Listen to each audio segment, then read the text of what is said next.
Hello বন্ধুরা, স্বাগত জানাচ্ছি সবাইকে আমার রান্নাঘরে। আজ যে রেসিপিটি আমি তৈরি করব সেটি হচ্ছে দই পরোটার সাথে কাসুন্দি আলুর দম। গরমকালে লাঞ্চ অথবা ডিনারের জন্যে খুবই সুস্বাদু আর মুখরোচক রেসিপি এটি। রেসিপিটি তৈরি করার জন্যে এখানে 4টে বড় আলুকে খোসা শুদ্ধ বড় বড় টুকরো করে কেটে সেগুলোকে ভালোভাবে সেদ্ধ করে নিচ্ছি।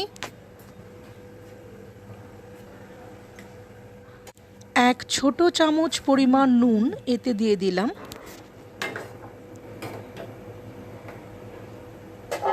আলুগুলো সেদ্ধ হতে হতে দইটাকে আমি রেডি করে নিচ্ছি। এখানে হাফ কিলো পরিমাণ টক দইকে আমি ঠিক এভাবেই একটি ছাঁকনিতে বসিয়ে 6-7 ঘন্টা এর জল ঝরিয়ে নিয়েছি। জল ঝরে যাবার পর দইটা ঠিক এমনই ঘন হয়ে যাবে।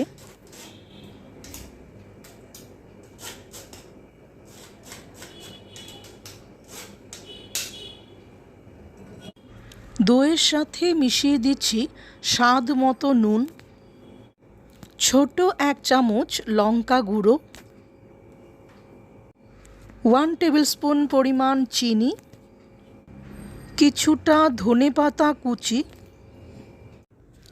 1 টেবিল স্পুন পরিমাণ রোস্টেড জিরা পাউডার। সবগুলো উপকরণকেই দইয়ের সাথে বেশ ভালোভাবে মিশিয়ে নিতে হবে।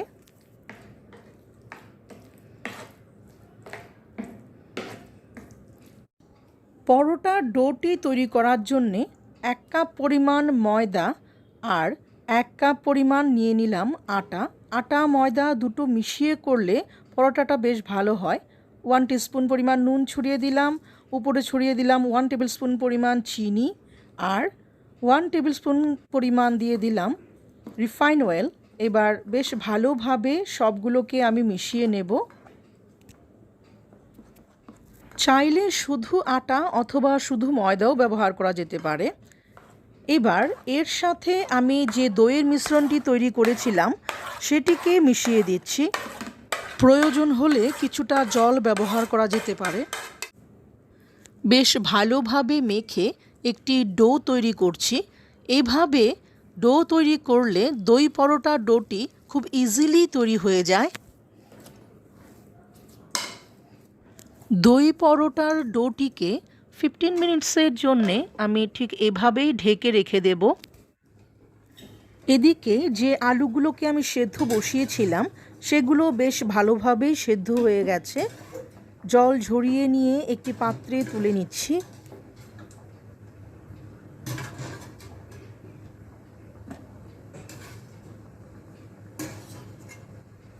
আলুগুলো একটু ঠান্ডা হয়ে গেলে ধীরে ধীরে এর সমস্ত খোসাগুলোই আমি ছাড়িয়ে নেব। সেদ্ধ আলুগুলোকে খোসা ছাড়িয়ে রেডি করে নিলাম। এবার একটি প্যানে 1 টেবিল স্পুন পরিমাণ সর্ষের তেল গরম করে নিয়ে তাতে দিয়ে দেব পেঁয়াজ, রসুন, টমেটো, আদা আর শুকনো লঙ্কা। এখানে নিয়েছি বড় একটি রসুনের সবগুলো কলি, 2টো পেঁয়াজ কুচি, 3টে শুকনো লঙ্কা, একটি বড় টমেটো কুচি আর ছোট 1 টুকরো নিয়েছি আদা। ছোট 1 চামচ নুন ছড়িয়ে দিয়ে হালকা করে ভেজে নেব। এই মিশ্রণটিতে হাফ কাপ পরিমাণ জল দিয়ে খানিকটা সেদ্ধ করে নেব। মশলাগুলো সেদ্ধ হয়ে নরম হয়ে গেছে। এবার এগুলোকে মিক্সিতে আমি ভালো করে পেস্ট করে নেব। এখানে একটি পাত্র গরম করে নিয়ে তাতে 2 টেবিল স্পুন পরিমাণ সর্ষের তেল গরম করে নিলাম। এতে ফোড়নের জন্যে দিয়ে দিলাম ছোট 1 চামচ কালো সর্ষে, একটি শুকনো লঙ্কা আর 2টো তেজপাতা।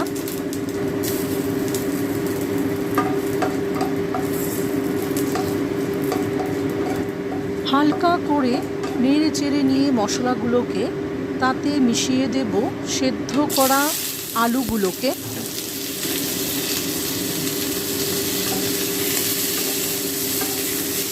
মশলার সাথে সেদ্ধ করা আলুগুলোকে লো মিডিয়াম ফ্লেমে 2 মিনিট ভেজে নেব।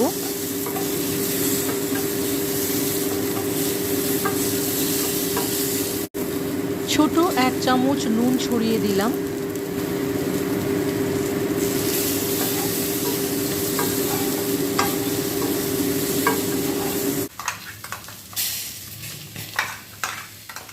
কিছুটা ভাজা হয়ে এলে এর সাথে যে মিশ্রণটি আমি তৈরি করেছিলাম পেঁয়াজ রসুনের, সেটিকে মিশিয়ে দেব।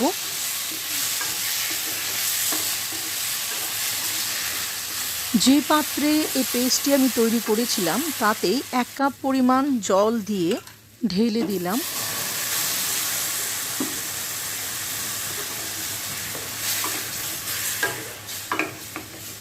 হালকা একটু মিষ্টি ভাব এলে এটা খেতে ভালো লাগে, তাই উপর থেকে 1 টেবিল স্পুন পরিমাণ চিনি ছড়িয়ে দিলাম।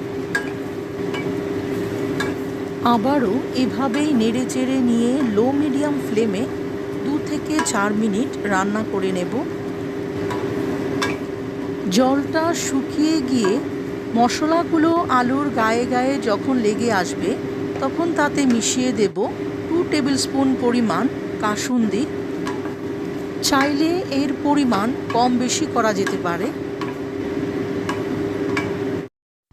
আমাদের কাসুন্দি আলুর দমটি একদম রেডি। এটিকে আমি ধীরে ধীরে একটি অন্য পাত্রে তুলে নিচ্ছি। কাসুন্দি দেওয়ার ফলে এতে হালকা টক ভাব আসে, যা এর স্বাদকে আরও দ্বিগুণ বাড়িয়ে তোলে। এখানে আমি ডোটিকে আবারও একবার ভালোভাবে মেখে নিচ্ছি। পরোটার জন্যে খুব সুন্দর সফট একটি ডো তৈরি হয়েছে। এবার এর থেকে লেচি কেটে নিয়েই ধীরে ধীরে আমি দই পরোটাগুলো এক এক করে তৈরি করে নেব।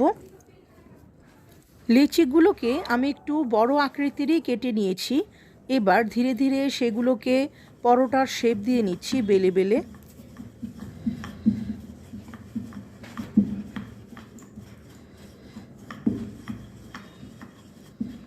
এই পরোটাটা একটু পুরু আর আকৃতিতে একটু বড় হলে দেখতে বেশ ভালো লাগে, তাই লেচিগুলোকে আমি একটু বড় বড় পরিমাণেরই নিয়েছিলাম।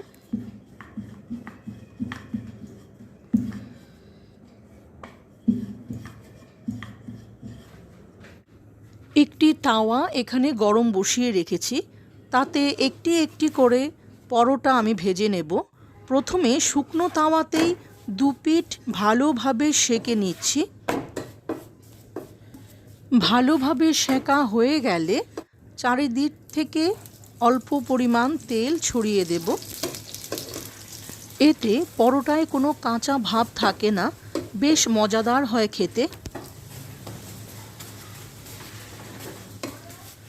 2 পিঠই সমানভাবে ভেজে নিলাম।